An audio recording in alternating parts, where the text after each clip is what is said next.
Welcome to webinar number 3, Enabling Personal and Patient Safety as Activities Resume. This is the third in a series of webinars on COVID-19 diagnostic testing, nurses on the front line. Please let me begin by gratefully acknowledging the financial support of Abbott and also reflecting that this content that will be shared with you is current as of July 9th.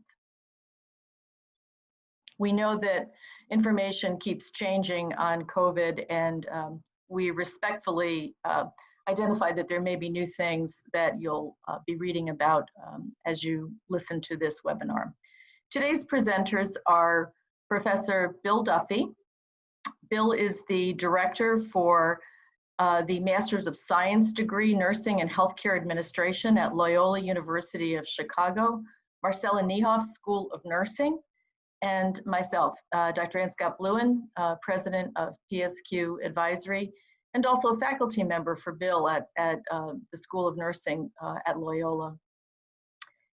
The webinar will discuss putting the crisis into perspective, understanding and discussing the concepts around normalization of deviancy, and danger, embracing self-compassion, being able to manage stress, which is omnipresent with the care of patients and families around COVID-19, and then coping and self-care, very important concepts to discuss. We'll also talk about protecting yourself, your families, and your patients. And then lastly, Bill will share a inspirational poem, The Road Not Taken. It's my pleasure at this time to turn this discussion over to Bill Duffy. Bill? Thank you, Ann. Colleagues, before we start, I think it's important for us to recognize the sacrifice that thousands of our brothers and sisters in healthcare have made in the battle with this terrible disease. We've always faced degrees of risk as we work to improve the lives of those in our care, but this disease is a formidable adversary. When I look at these numbers, I can't help but mourn for those we have lost while I pray for the recovery of those who are ill. I want to share that I've always been proud to be a nurse, but I've never been prouder of my profession than this moment. If you listen to the news interviews or the social media posts, you can feel our colleagues' dedication to their patients and their teammates.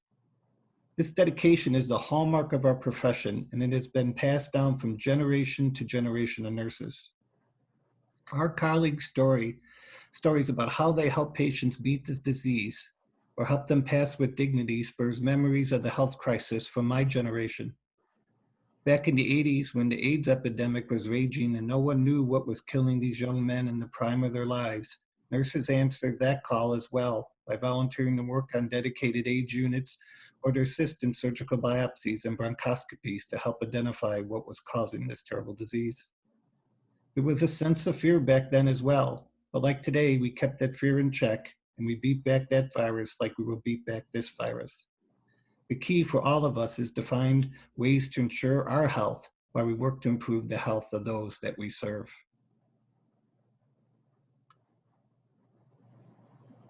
During my 35 years of nursing leadership, I found one of the biggest challenges facing our profession is our willingness to care for ourselves as well as care for the others.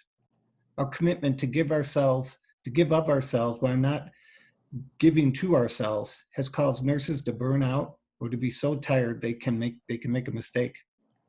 We need to have a dialogue on how valuable each and every one of you are to your communities, because I believe if we recognize what a treasured resource we are, we might be more engaged in finding the right balance of caring for our patients and for ourselves. Society understands the value you bring. If you pause and think about the outpouring of support that individuals and businesses have shown, you can see that these efforts are a recognition of just how important you are to the health of your community. People lead busy lives, so it must be something special for them to stop their daily routine to reach out and say thank you. I know this will be a strange concept for some of us to master, as we are caregivers. But please consider the idea of nursing yourself so you can better nurse your patients. Your neighbors want you to be healthy, so you can answer the call when they need help. They are trying to do their part in their own way with these acts of recognition. Deep down, they are hoping you will be willing to do your part and care for yourself in addition to caring for your patients. Let's start exploring how we can do that. Bill, before we move into specific ways to help nurses care for themselves, would you give us a little bit of background? I know your clinical background is in perioperative nursing and that you were in leadership both in health systems and of course now as the director, nursing administration faculty member at Loyola. OR nursing, perioperative nursing has always had a really key role to play in infection prevention, which becomes obviously critical with COVID-19. You share a little bit about leadership in this value that you brought as a leader to the nurses that you served? Yeah, thanks, Ann, for that question. Going back to talking about when the AIDS crisis was occurring, prior to that, we had what we called clean surgical cases and contaminated surgical cases. We actually had this belief that there was a difference between there were some patients who could infect us and cause us the harm, and there were other patients who we didn't have to worry about. And that crisis really just changed the whole way of thinking where now, and I think about there's a commercial on TV where somebody talks about mayhem can happen at any moment. And really having that change happen when there was a hidden disease that we couldn't identify up front, that we had to protect ourselves and have universal precautions, really gave a different mindset about safety that started happening into the operating room. And I really think that helped start generating the movement to not only protecting our patients, but also looking at protecting ourselves as nurses. And having that conversation where we included ourselves as being part of the team that needed to be protected, part of the group that needed to be protected. I think that conversation we should be continuing to have amongst ourselves, not in a way feeling bad about we're calling attention to what we need, but being in a way that if we're going to better serve our patients, we have to be able to be healthy and settled and safe in our own minds so that we can turn our attention to caring for others. That builds on the whole concept of second victim, doesn't it? That nurses too feel stress and feel anxiety and feel terrible discomfort and fear, which I know you'll talk about around this pandemic. Thanks. Please go ahead and start talking about the specific ways that we can help. Sure. So first, let's explore, how the human condition can lead us to make risky decisions. We are wired to respond to risks. When we do something for the first time, especially when there's an element of danger involved, our senses are alert and we act to mitigate that danger while completing the task. But as we become more experienced with the situation and we develop a sense of mastery over it, our fear of that danger diminishes. This allows our mind to focus on other challenges while we complete this challenge, or it allows us to take some risks that we wouldn't normally have taken initially. And if we do take a risk and everything is fine, then we might be more willing to repeat that risk or take a slightly larger risk the next time. I'm reminded when I was teaching my oldest daughter to drive. When she first started driving, she was gripping that steering wheel so tight and she was barely driving the speed limit. Fast forward a few months later, and she was speeding down the highway, driving with one hand on the wheel while shuffling songs on her phone. I was a bit shocked, and I said, when I said something to her, she replied, "Relax, Dad, I got this." Well, as you would guess, a few months later, she was in a fender bender. And she had allowed her mastery of what she felt she now mastered the concept of driving to allow her to relax her senses and to take her mind and her eyes off the road to play different songs on her phone. The whole principle of mindfulness, right, Bill? Right. Yes. Very good. Thank you. Yeah, that same behavior can occur in healthcare, right? We may have mastered some action or procedure that allows our mind to stop multitasking, or we take a calculated risk that we can get more done in less time, and an error can occur. For example, in the operating room, The surgical team consists of some very smart people who know how to do surgery, and they have no intent to do surgery on the wrong patient or the wrong site, yet it happens repeatedly. 15 years ago, the Association of Perioperative Registered Nurses tried to address this problem by partnering with the Joint Commission to develop a standardized way to check that folks have the correct patient and the correct surgical site. Bill, I'm sorry for interrupting, when you were the president of AORN, I think you led that initiative for the safe surgery checklist, yes? Yes. And we did that because, when the Joint Commission came out with their universal protocols, and they said, hospitals shouldn't be doing wrong-sided surgery. I met with my board and I'm saying, well, we own, as the nurses, we own the perioperative environment. We should be thinking about how we can help these people who are really smart people, who are really good at what they do, from making this mistake. And a lot of it that we looked at was, it got to a routine, they would do thousands of surgery and never cut off, the wrong leg, or never do surgery on the wrong patient. And then one day, something happens and we may be a little bit distracted, maybe not paying attention as much as we should have because it's been so routine that error then happens. Mm-hmm. And if you see from this slide here back in 2019, I should say, there were 83 reported cases, and the Joint Commission feels that's just a fraction of that. And that's where we get so comfortable with the mastering of the danger. Mm-hmm. The risk for wrong side surgery exists in every patient, but because we know that we can do it and we do it well, we may not just have that potential. And this could then translate into how we protect ourselves with protective equipment. We may feel that I've taken care of so many COVID patients, I think I got this down, when in fact the risk of being exposed is just as great from your first patient until this next patient. That's helpful. You really have talked about normalization of both deviant behavior, which you get used to when you take those little risks, and then the normalization of danger, which is very significant with COVID. Yeah, so let's think about some of the things we can do to protect ourselves from that danger. So we need to protect you and your patients from harm. And what we need is an expert nurse who respects the potential that danger is always present. Every time when you go to provide care, there is an element of risk. And we should not fear that risk, but we should acknowledge that it exists. There's a risk of medication error, or there's a risk of wrong site surgery, or a risk of being exposed to COVID-19 is the same no matter how many times you perform the task. So here are some strategies that you can employ to help you and others stay mindful. First, trust your training and your equipment. You know what to do and you know how to protect yourself. This can help you keep fear in check. Have a risk management mindset.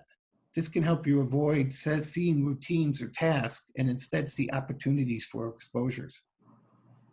When you go in to provide care and then you can identify where the risk can occur, then your training and equipment will kick in to help protect you. Acknowledge that danger is always present. This will help your senses to activate and you will be better prepared to react to a situation. We don't want fear of exposure, but we want respect for the potential of exposure to occur. Our mind reacts differently to fear than concern. So we want to have concerned practitioners who are looking out to protect themselves. And most importantly, embrace your role as a social influencer. Your communities respect you, your family community, your friends, your neighbors, and your coworkers. Folks will model behaviors of those they respect. As nurses, we have this opportunity to stay out of the political discourse and help those we care about adopt the best practices to help them keep themselves and their families safe. So now that we've established strategies for protecting ourselves from the normalization of danger, we can turn to discussing how we can better care for ourselves. The first step is we need to have compassion for our own weaknesses. No one is perfect. In fact, ever since the dawn of time, there have been two constants in human behavior. We have continued to solve problems, and we have continued to make mistakes. These behaviors are part of who we are, and they are keys to our growth as individuals.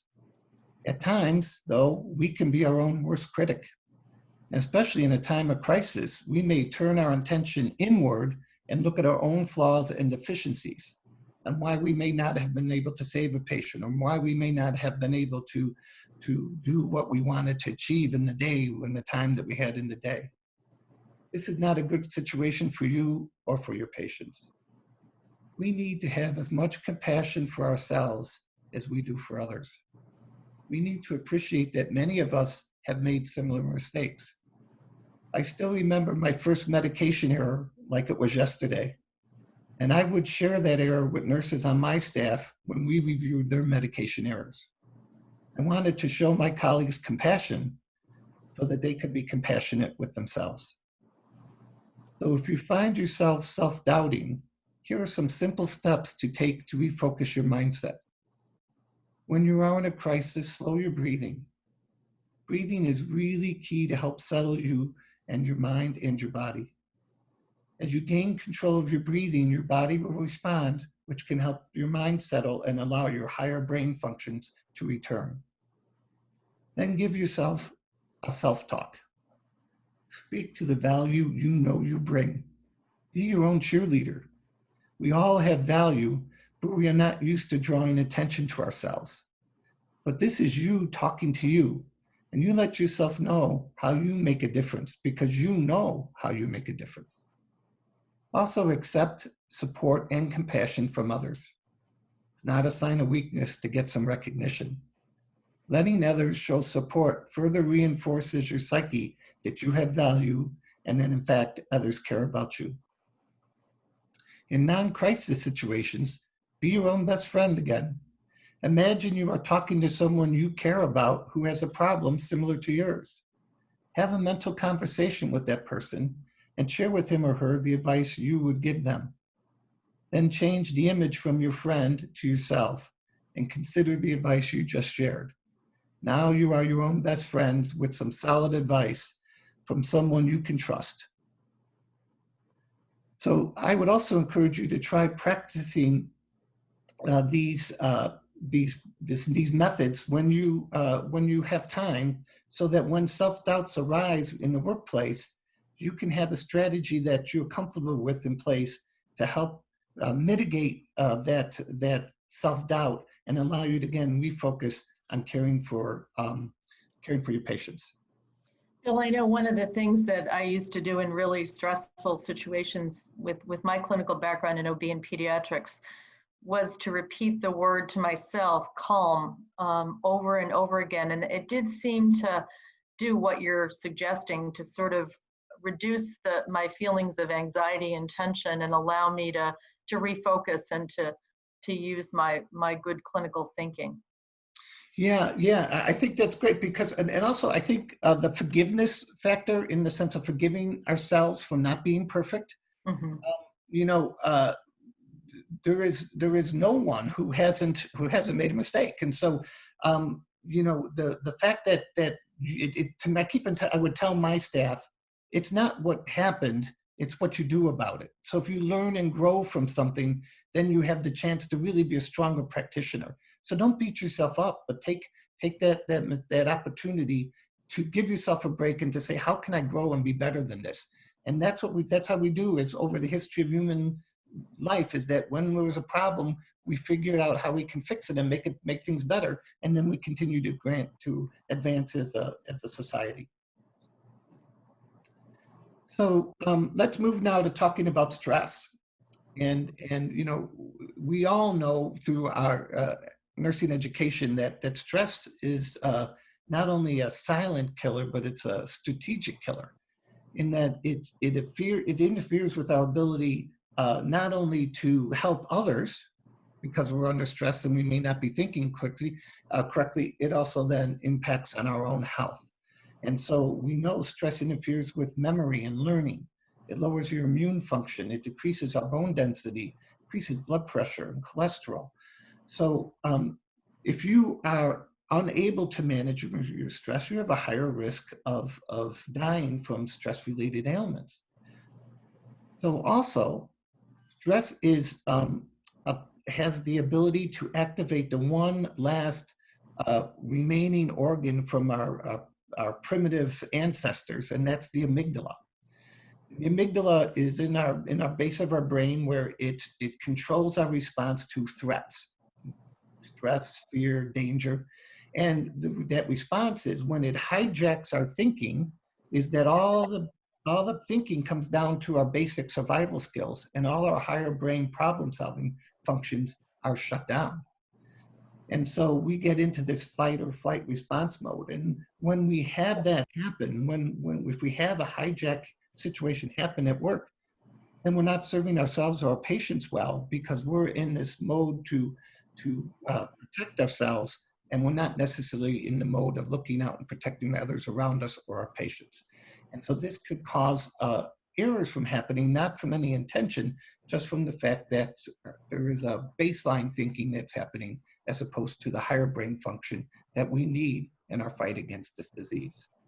So let's talk about how we can work with some of that.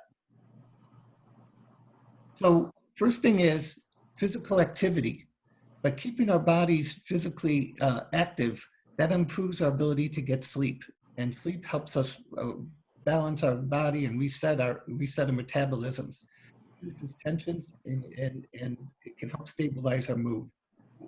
Also, think about employing some relaxation activities. Practicing meditation or yoga or breathing techniques are all, or doing a stimulating hobby that can get your mind thinking about other things than the stress or the problem that you're dealing with. Being socially active, and I know in this time of social distancing, that may be a challenge, but even virtual contacts with friends and families. We literally, my family, we just had a family trivia party where everybody got on. We had people from across the country on, and we all had delivered trivia questions. And it was just a great evening where we sat around catching up and talking with each other, since we couldn't do it over the holidays that have been coming up in the summer. So, again, don't because you have to social distance, don't give up on social activity. Having good nutrition, eating well. I know we as healthcare providers, sometimes we gobble down our lunch, in 15 minutes, or we eat a cheeseburger and fry from the cafeteria to get back up to take care of our patients. But finding ways to get good nutrition can help, again, the body maintain that balance. Try to limit your exposure to substances like alcohol and tobacco and caffeine, as they activate the effects of stress on the body. And finally, don't be afraid to get help. A therapist can give you some tools to help you manage and control your stress. And again, this is all about you taking care of yourselves, so you'll be able to take care of your patients. So let's also practice some other strategies to help us cope with what's happening in the world today. And one of those strategies is to manage the amount of news that you consume. I want to say it's important for us to stay informed and to know what's happening, not only in our communities, but in healthcare and in our country.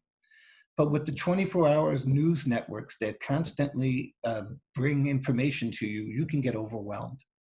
So I would suggest watch the news, but as soon as you hear the news cycle repeating and the same stories coming back up again, take a break and focus on doing some of those stress reduction activities to give your mind and your body a chance to rest and recover. Acknowledge that you will need to cope. I shouldn't feel anxious, tired, or overwhelmed because I need to be there for my patients. Or I shouldn't feel this way because my situation isn't as bad as others, are statements of denial, colleagues. Coping is an act of healing. Allow your body and your mind the chance to heal, so again, you can better serve those who are in need. Think about how you react when you feel that you're losing control. Human beings like to have a sense of certainty, especially in times of change, right? So some of us react in different ways. Some will react with rigid guidelines and micromanagement because they're trying to regain that sense of control. And when they don't have it, this could lead them to frustration and anger and then higher stress levels. Some of us will disengage as a form of surrender, but this just leaves us isolated and lonely. And again, that can increase stress levels that could then move on to the amygdala hijack. You know, what I try to tell myself in my practice, but I also tried to share with my managers or my staff when they were feeling stressed, is that when we look at a situation, and we are really great problem solvers, we can figure things out, but we need to have that sense of calm about us and allow our higher brain functions to work. And I try to remind people of Reinhold Niebuhr's serenity pair of accepting the things that we cannot change, having the courage to change the things that we can, and then having the wisdom to know the difference. Don't fight on a hill and spend all this energy and stress on something that is outside our control. COVID is going to be COVID. We are, a whole society is working to try to get it under control. But what we can control is how we care for our patients and how we protect ourselves. So focus on the things that you can control, have concern and engage in discussions on the things that you can influence. But the things that you can't control, don't beat yourself up over those, because there are other people working on that. And if we take care of what we can work on, then eventually we as a society will come through this in a much better form than we thought originally.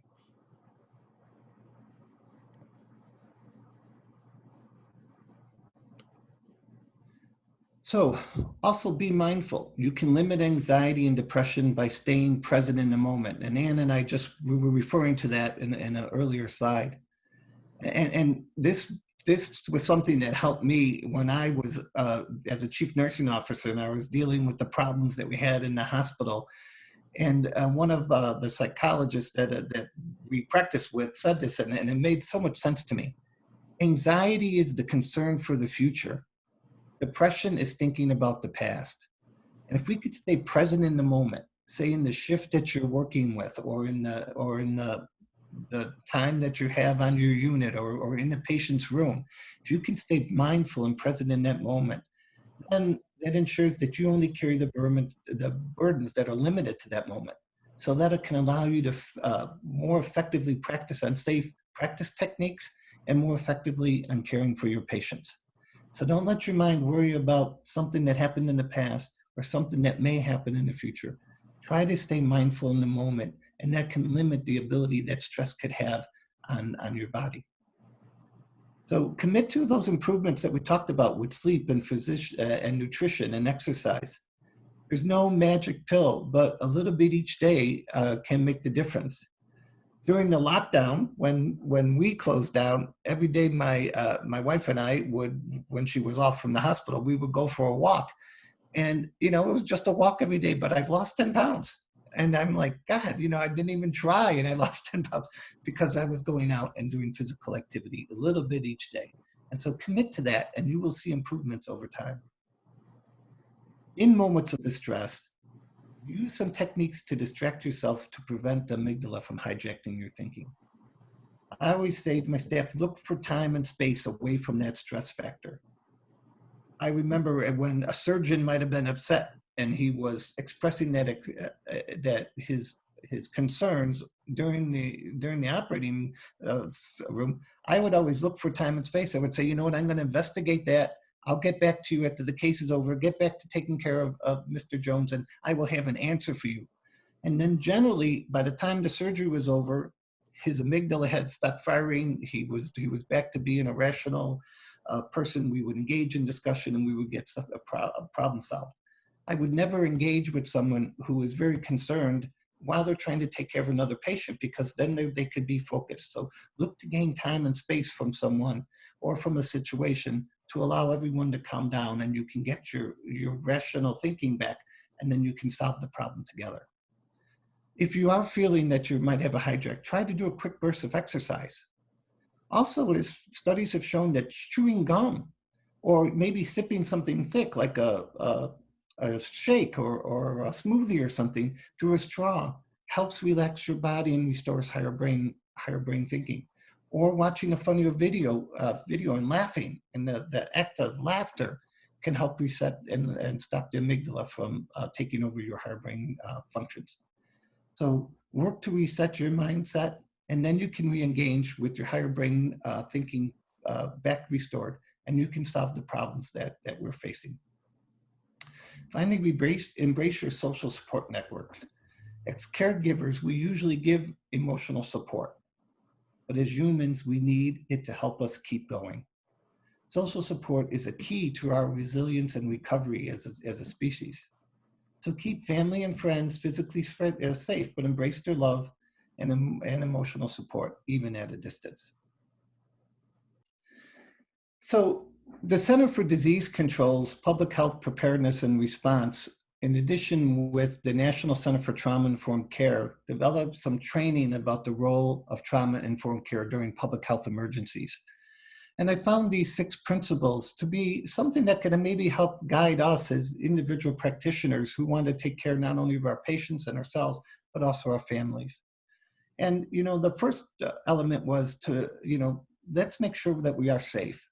It's a basic starting point for self-care, making sure that we follow the safety practices, trusting our training, and using the protective equipment that is provided to us, all good routines to just commit to, because then that gives us a good foundation to protect ourselves and to protect others.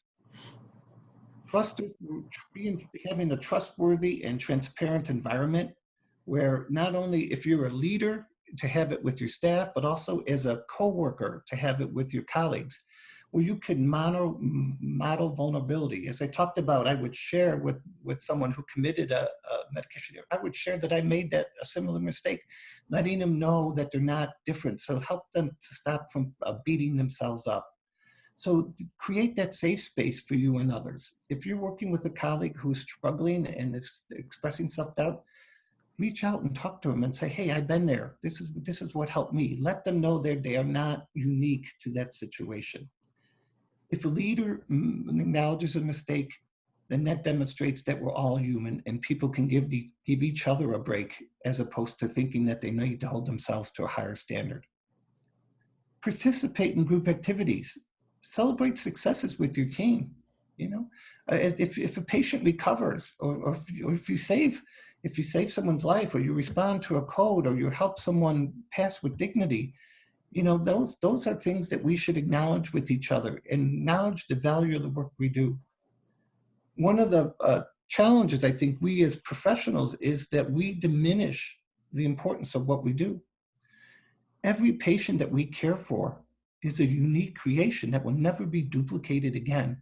And the fact that you are there helping them continue on with their lives, getting back to their families, being a positive or productive member of society again, is that you're helping change the world a little bit at a time.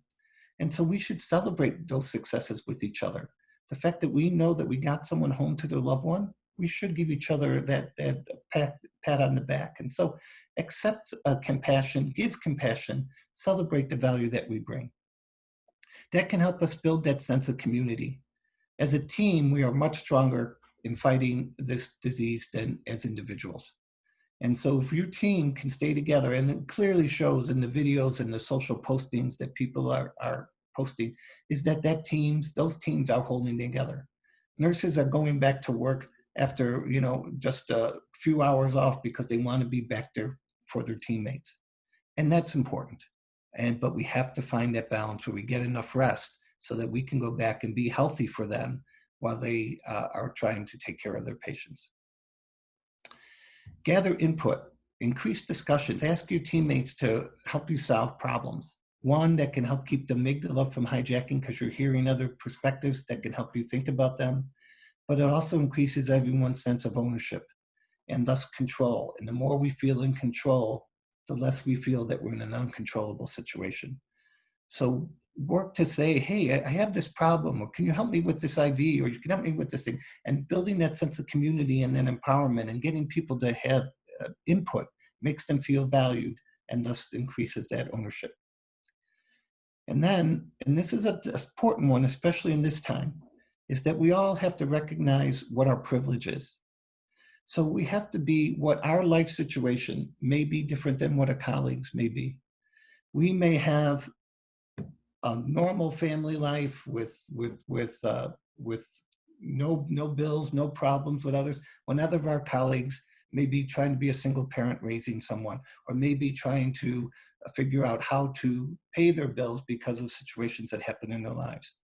So the fact that what our life situation is our privilege, but we have to understand that others may not be as privileged as us. And so what I encourage everyone to be, is, but especially leaders, is to be unknowing and curious about others' perspectives. We know our perspectives pretty well, but if we are open to hearing what our colleagues are dealing with, maybe they have family members who are sick and exposed to the COVID vices, but if we're unknowing and we're curious, then others can let their guard down, share what they're feeling, and maybe get some of the compassion and stress off of their minds, because they have someone who they can help talk to. So again, be unknowing and curious about how you can help others. Bill, thank you very much for those important comments and discussion of ways that nurses can care for themselves while caring for their patients. I'd like to provide some final thoughts and summarize how we can continue to protect ourselves, our families, and our patients. And these are things that we know as nurses, but they're things that we need to continually role model so people can see us as the standard bearers that we are. The first, and it is just as important now as when all of us were in nursing school, is proper hand hygiene. Still remains the foundation for prevention, to wash in and out with vigorous contact for at least 20 seconds. The old, let's sing happy birthday while we're washing our hands, using soap and water whenever possible, but gel if not. Social distancing and avoiding dense crowds. We now know social spread is real, and both especially with asymptomatic and pre-symptomatic carriers, very important to avoid density and to use social distancing. Contact tracing is still new, both human and the automated approaches, but it has great promise when there are small numbers of infected patients or infected persons to be able to contact trace. But when there are thousands and thousands, it's very difficult to use contact tracing. Wearing masks is critical. It protects others who are vulnerable, immunocompromised patients and people that have comorbidities that put them at higher risk. But it also protects you from transmission if you are one of those folks who is vulnerable. Using gloves as appropriate for invasive and situations where you're perhaps getting a nasopharyngeal swab. Continuing the suppression tactics even as your own region of the United States or the world begins to decline in active cases. This is important. We know that we're in this for the long haul. Somebody said we're in inning 2 or inning 3 of a 9-inning baseball game. We've got a long way to go. This is not going to be a quick, unfortunately, a quick pandemic that comes and goes.